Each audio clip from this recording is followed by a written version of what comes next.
అలాగే అప్పట్లో ఎన్నికల ముందు వీళ్ళంతా కూడా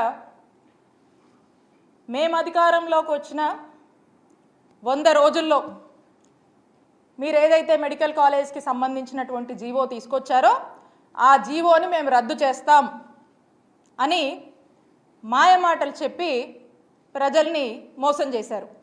మరి ఇప్పుడు మీరు అధికారంలోకి వచ్చి దాదాపు 100 రోజులు మీ ఎవరేం అడ్డుకోలేదే. ఆ రోజున ఈ మెడికల్ కాలేజ్ తీసుకొస్తే ఈ మెడికల్ కాలేజ్ వాళ్ళ యొక్క సెల్ఫ్ ఫంక్షనింగ్కి ఎక్కడ ఇబ్బంది అవుతుందోనని అవి సెల్ఫ్ సర్వైవ్ అవ్వాలి, సెల్ఫ్ సస్టైన్ అవ్వాలి అనేటువంటి ఒక ఆలోచనతో సెల్ఫ్ ఫైనాన్సింగ్ అనేటువంటి ఒక విధానాన్ని మేము తీసుకొచ్చాం. మరి ఆ విధానాన్ని ఆ రోజు మీరు తప్పుబట్టి మీరు అధికారంలోకి వచ్చాక జీవోని రద్దు చేస్తామని మీరు మాట్లాడారు కదా. మరి ఇప్పుడు ఎవరు అడ్డుకోవట్లేదు కదా, ఎవరేం ఆపట్లేదు కదా, ఎవరు మిమ్మల్ని ఆపారా? మరి ఎందుకు అదే జీవోని కంటిన్యూ చేస్తూ ముందుకు వెళ్తున్నారు? దీని గురించి ఎక్స్ప్లెయిన్ చేయండి. దీని గురించి మీరు ఎక్స్ప్లెయిన్ చేస్తే చర్చ అవుద్ది ప్రజల్లో.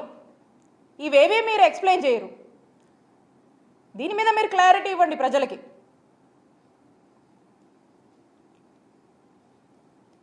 ఈ విధంగా మనం చూసినట్టయితే ఈ కూటమి ప్రభుత్వం ఇక్కడ వాళ్ళే ఉన్నారు, ఆ పైన వాళ్ళే ఉన్నారు. వీళ్ళు చేయాలంటే మనసు పెట్టి చేయాలంటే ఖచ్చితంగా ఈ సంవత్సరం రావాల్సినటువంటి 5 మెడికల్ కాలేజ్ అందుబాటులోకి వచ్చేవి. రేపు రావాల్సిన వాటి గురించి కూడా ఒక ప్రణాళిక, దాన్ని కూడా ఒక యాక్షన్ ప్లాన్ అనేది నడిచేది. కానీ మీలో ఆ కమిట్మెంట్ లేదు, మీరు ఆ రెస్పాన్సిబిలిటీ తీసుకోవట్లేదు. ఎంతోమంది పేద విద్యార్థుల వాళ్ళ యొక్క ఆశల్ని మీరు బలి చేసే విధంగా మీరు అడుగులు ముందుకు వేస్తూ ఉన్నారు. ఖచ్చితంగా దీని మీద మీరు ఒక క్లారిటీ ఇవ్వాలి, దీని మీద మీరు ఎక్స్ప్లెయిన్ చేయాలి. ప్రజల్లో చర్చ జరుగుతుంది. అప్పుడు అదే చర్చ. నేను ఒక్కటే చెప్తా ఉన్నాను ఈ కుటుంబ ప్రభుత్వానికి, నిన్న మేమున్నాం, నేడు మీరున్నారు, మళ్ళా రేపు మేము వస్తాం.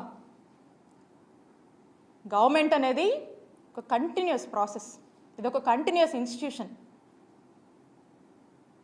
కోట్ల మంది ప్రజలు ఎంతో ఆశతో ఈ రాష్ట్రంలోని ఎంతోమంది పేద ప్రజలు గవర్నమెంట్కి వాళ్ళ యొక్క అండ, వాళ్ళ యొక్క భరోసా కోసం, వాళ్ళ యొక్క సాయం కోసం ఎదురు చూస్తూ ఉంటాయి. వాళ్ళ యొక్క హోప్ని ఈరోజు బలి చేస్తూ మీరు ఏదైతే జగన్మోహన్ రెడ్డి గారి ఎయిమ్